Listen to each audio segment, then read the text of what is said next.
lagi bersama saya Brian Arifah sebagai host kali ini dalam Bincang Muda Mudi. Nah, kali ini di kesempatan kali ini merupakan suatu kebanggaan BMI Sumatera Utara dapat berbincang oleh salah satu tokoh masyarakat Kepulauan Nias, dan juga beliau ini adalah yang aktif berkarir di bidang politik secara konsisten sejak umur 23 tahun hingga saat ini. Siapa lagi dia kalau bukan Bapak Soal Lauli. Ya Pak Lauli. Ya luar biasa. Oke, Pak Lauli, kita langsung aja. Beliau kan atau Bapak adalah seorang saat ini menjabat sebagai Wakil Wali Kota Gunung Sitoli ya. Betul. Kalau boleh tahu Pak, itu Bapak pertama kali berkarir di dunia politik itu di umur berapa Pak? Ya, saya pertama kali jadi anggota DPRD itu di tahun 2024. 2004. 2004. Oh 2004. Oke. Ya, pada saat itu saya baru berumur 23 tahun. 23 tahun. Betul. Luar biasa sekali itu Bang. Oke. Ya, jadi hari itu saya 2003 itu tes CPNS. Oke, tes CPNS. Nah, ternyata belum beruntung. Saya minta sama bapak saya dulu. Saya bilang saya berpolitik aja lah. Saya mau gabung di partai politik. Oke. Dia bilang boleh, silakan. Ya, puji Tuhan, ya diberi kepercayaan oleh masyarakat. Pada saat itu dulu belum ada Kota Gunung Sitoli, dulu masih Kabupaten Nias. Kabupaten Nias ya. Nah, Kabupaten Nias. Jadi saya di umur 23 tahun sudah menjadi anggota DPR. Sudah menjadi anggota DPR. Wah, ini sungguh luar biasa. Yang menjadi luar biasa muncul pertanyaan gini Bang. Saya panggil Abang aja ya, karena masih muda juga ya. Jadi di saat umur 23 tahun itu kan Abang masuk menjadi anggota legislatif. Salah satunya dikarenakan karena gagal jadi PNS. Berarti bisa dikatakan PNS pada saat dulu itu kan satu minat utama sekali ya yang diminati di Pulau Nias ya. Tidak juga. Justru saya tamat SMA itu saya ke Bandung ya, melanjutkan studi. Tapi memang ya karena masih ya jiwa muda itu ya. Nah, hari itu diminta bapak untuk kembali ke Nias untuk tes PNS. Oh, disuruh. Disuruh. Kalau dulu orang-orang tua di Nias itu sebenarnya PNS ini menjadi sebuah pekerjaan yang bisa menjamin hidup. Jadi diminati ya. Diminati ya. Okay. Jadi saya dipaksa harus pulang dari Bandung ya tahun 2003 untuk ikut PNS. Tapi pas keberuntungan itu tidak di pihak kita. Makanya saya minta sudahlah, saya coba-coba aja. Ya. Tapi bisa dikatakan kan Bang, berarti sebenarnya itu bukan suatu kegagalan, tetapi jalan Tuhan yang harusnya dari CPNS, dari PNS tiba-tiba menjadi anggota legislatif dan sekarang bahkan menjadi wakil wali kota ya. Betul. Nah, jadi itu merupakan ya jalan Tuhan yang terbaik saya rasa, bukan jadi titik balik kegagalan. Ini satu hal yang luar biasa itu. Nah, jadi pertanyaan berikutnya Bang.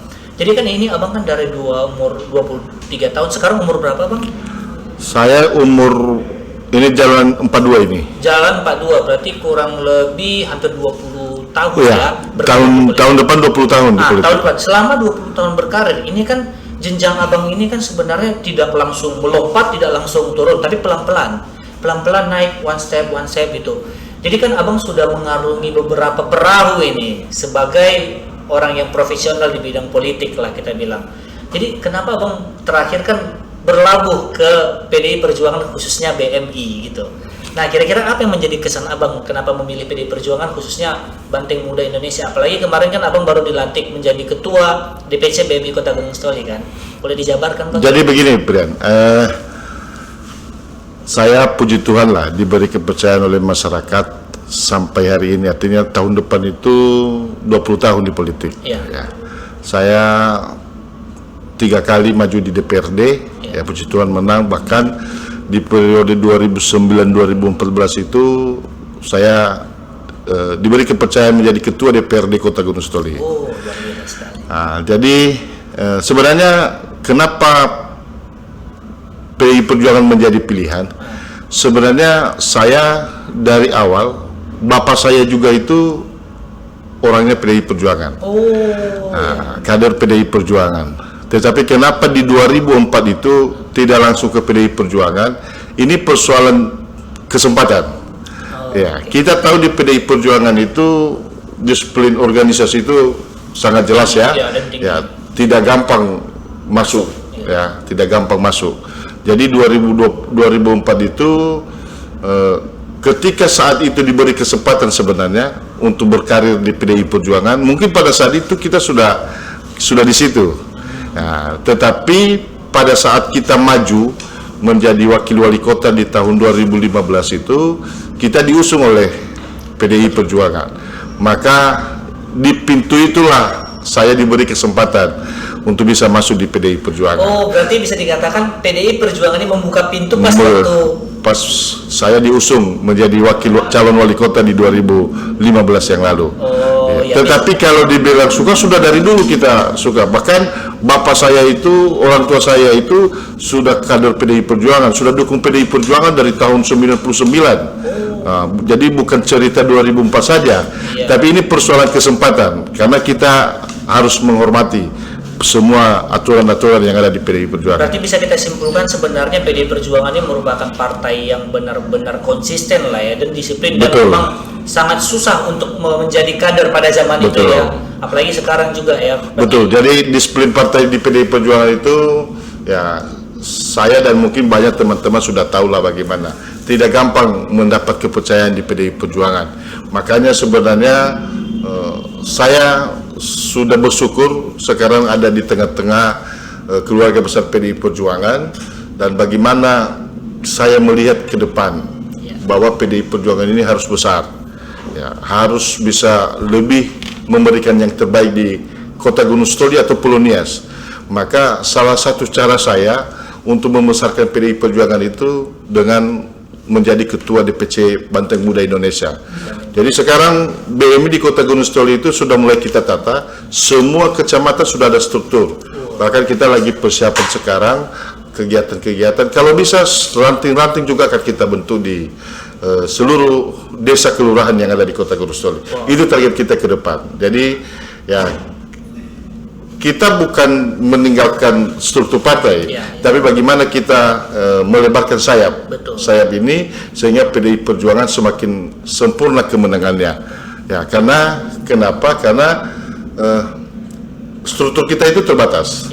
Sedangkan teman-teman terutama yang muda-muda ini yang suka dengan PDI Perjuangan ya sebenarnya banyak. Ya, jadi mungkin melalui wadah Banteng Muda Indonesia ini kita bisa rekrut mereka, dan ya, antusias teman-teman yang muda-muda di Kota Gunung Sitoli untuk gabung di BMI sangat luar biasa. Ya, kita berharap bahwa ke depan ini akan semakin meningkat. Wah, luar biasa sekali nih, Bang. Apalagi sekarang tujuan Abang tuh sangat mulia ya. Apalagi Abang dipanggil kalau Nias Pak Mulia ya. Ya, Abang Mulia. Cocok sekali nih dengan namanya beliau gitu. Ya. Nah, jadi kita balik lagi, Bang. Kita balik sebentar ke tahun 2004. Itu pada saat itu kan Abang bilang tadi bahwasannya di Pulau Nias itu masih terbagi dua ya, Kabupaten Nias dan Kabupaten Nias Selatan. Pada saat itu ibu kota Kabupaten Nias itu di Gunung Sitoli ya, Bang ya. Nah, itu sistem pemilihannya bagaimana kesan Abang kemarin sewaktu bermain atau bertempur di medan perang pas politik itu? Apakah ada bedanya nggak dengan sistem lapangan yang sekarang gitu? Ya, sistem proporsional tertutup maupun terbuka itu kan sama-sama sistem pemilu ya. Ya.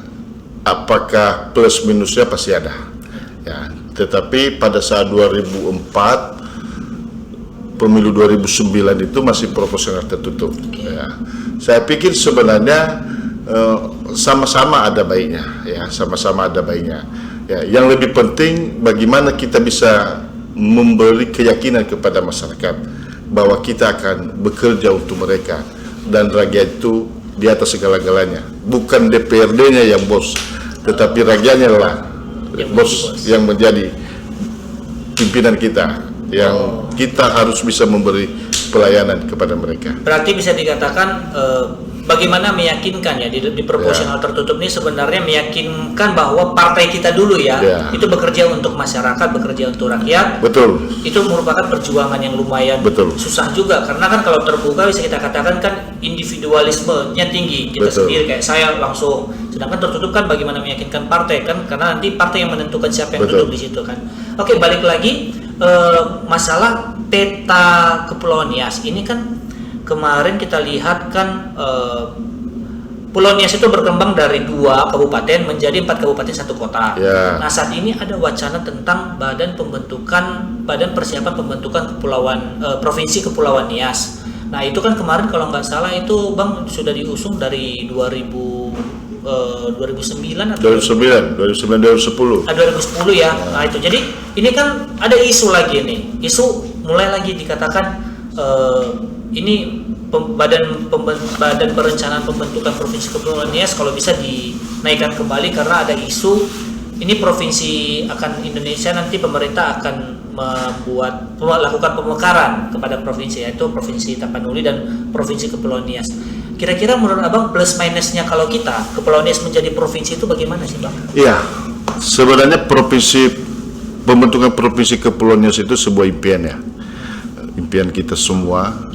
Bagaimana Nias ini lebih maju seperti daerah pemerintah daerah yang ada di Pulau Sumatera, apalagi Pulau Jawa, karena Nias ini seharusnya harus jadi provinsi. Harus jadi provinsi. Baik dari sisi geopolitik maupun geostrategis sebenarnya. Kenapa? Karena di Nias ini, Pulau Nias itu ada 131 pulau. Okay. Dan kurang lebih 50% masih belum berpenghuni. Justru ini situasi yang harus dijaga. Apalagi kita ini pulau-pulau terluar kita ada. Maka belum lagi perhatian pemerintah provinsi yang saat ini sebenarnya sangat minim di Pulau Nias. Belum lagi pemerintah pusat. Maka kenapa provinsi itu menjadi impian kita? Karena Nias ini harus maju, harus bisa lebih mensejahterakan masyarakatnya, karena Nias ini bagian dari NKRI juga. Ya, betul. Jadi provinsi ini sudah kita mulai sebenarnya perjuangannya ya, mulai dari 2010 lah, 2010. Bahkan sebenarnya 2014 itu hampir saja DPR RI ketok palu sebenarnya. Tapi karena pergolakan politik, maka pada saat itu gagal. Ya, sampai hari ini moratorium oleh Bapak Presiden Jokowi, sehingga kita masih belum bisa menikmati sebuah provinsi. Tapi kita berharap bahwa perjuangan ini akan kita teruskan ke depan. Tapi Bang, gini Bang, sorry saya potong. Ini kan dari sisi impian kita dan harapan kita. Tapi dari sisi kesiapan kita, bisa dikatakan kan provinsi kan berarti termasuk harus otonom, maksudnya pendapatan daerahnya kan memang tidak berharap dari Sumatera Utara lagi kan ini ibaratnya ya, atau bagaimana kira? Kalau dibilang siap, kita pasti siap. Siap. Bahkan sebenarnya pemerintah daerah sudah sepakat kantor Bupati Nias yang ada di wilayah Kota Gunung Sitoli itu kita jadikan, itu kita persiapkan menjadi kantor Gubernur Kepulauan Nias. Ya. Dulu Gorontalo itu waktu jadi provinsi PAD-nya sangat minim, tidak ada. Ya kan? Tapi sekarang maju. Kenapa? Karena pusat memberi kepercayaan menjadi sebuah provinsi. Bangka Belitung itu begitu juga, ya kan? Ya, jadi sebenarnya ini sebuah jembatan, ya. Bagaimana sebuah daerah ini bisa lebih maju, ya. Jadi kalau persyaratan awal pembentukan provinsi Kepulauan Nias itu sudah memenuhi syarat, karena kita sudah ada 4 kabupaten 1 kota. Iya, sudah mumpuni ya berarti. Sudah mumpuni. Jadi dari segi SDM juga sebenarnya lumayan lah pasti, karena nanti pasti pemerintah daerah, pemerintah provinsi Sumatera Utara memberi support baik dari sisi pegawai dan lain sebagainya. Bahkan 2014 itu persetujuan Gubernur Sumatera Utara itu sudah keluar. Persetujuan DPRD Sumatera itu sudah keluar. Sebenarnya administrasi kita sudah lengkap, ya. Hanya memang situasi politik pada saat itu, makanya sampai hari ini provinsi itu belum jadi. Tapi harapan menjadi harapan kita ya, Bang. Kita harapan kita, karena menurut saya bahwa satu-satunya cara Nias ini semakin maju dengan ketika pemerintah pusat memberi perhatian yang maksimal, ya, maksimal dalam pemerintah provinsi. Nah, kalau sekarang ini harapan itu tidak akan terwujud. Kenapa? Karena situasi pemerintah daerah ini tidak mampu. Tidak mampu. Belum lagi pemerintah Sumatera Utara ini, mohon maaf bahwa melihat Nias ini ya sebelah mata Sebelah saja. mata ya, benar, nampak Betul. seperti Ya. itu. Dan saya bisa buktikan itu. Bisa dibuktikan ya. Ya, saya buktikan. Kita lihat dari sisi infrastruktur kan, dan betul, lain-lain sebagainya. Jadi ada satu hal juga yang mengganjal ini. Jadi sebenarnya kalau kita bentuk provinsi kan berarti setiap kepala daerah kan jadi satu visi misi ya dalam pembentukan NIAS kan. Apalagi kita lihat sekarang provinsi kalau dari Sumatera Utara bertanya kepada Kepulauan Nias ini kan kalian mauannya apa? Yang 5 ini kan kadang-kadang jadi nggak sama visi misinya ya. Oh enggak, kalau dari sisi perjuangan provinsi, maka kita ini bersatu. Ya. Bersatu. Ya. Tidak ada, kalau ada isu katanya tidak bersatu itu tidak benar. Justru kan sekarang ini kan ada badan persiapan pembentukan provinsi Kepulauan Nias. Iya. Itu yang dibentuk oleh kepala daerah yang 5 ini. Oh. Jadi perpanjangan tangan para kepala daerah. Oh, yang ini. Iya kan, yang ini, yang BPP ini, Iya. ya BPP ini. BPP ini kan sekarang ketua umumnya kan Pak Christian Jebua, ya mantan Pangdam Cendrawasih. Iya. Jadi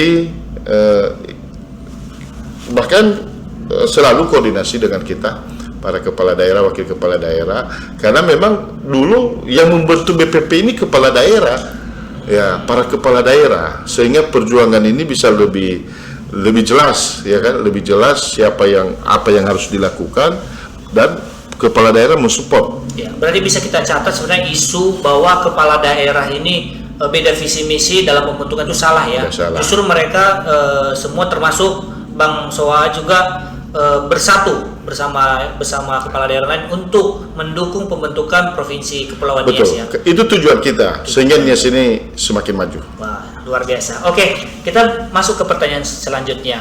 Jadi kan tahun depan ini kurang lebih 8 bulan lagi kan Bang, itu akan memasuki tahun politik pada 2024. Kita coba di sini kita coba melihat Pak Ganjar itu sekarang sudah dinaikkan tugasnya menjadi calon presiden 2024. Nah ini kan kemarin kita pernah cerita Bang di luar bahwasannya kemarin kalau ada orang Abang ada rapat nasional lah, tingkat nasional gitu, Abang sering duduk sama beliau, bisa sampai sejam lagi lebih, bisa 1-2 jam duduk sama beliau sebagai teman Abang lah.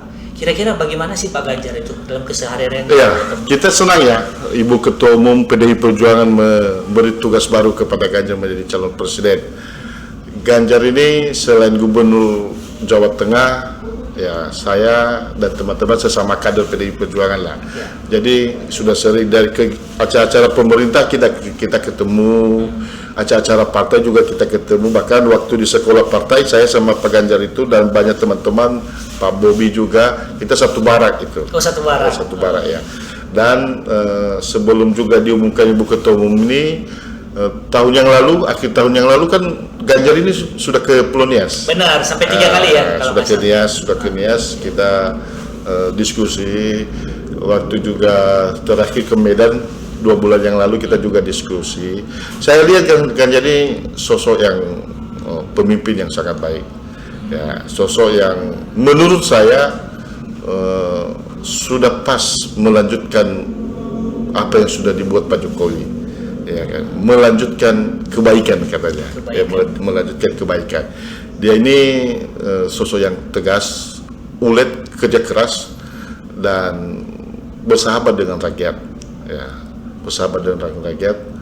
Sepertinya Pak Ganjar ini tidak senang kalau tidak terjun ke lapangan. Sama seperti hobinya Pak Jokowi, belusukan dan senang bergaul dan punya ide-ide yang cemerlang.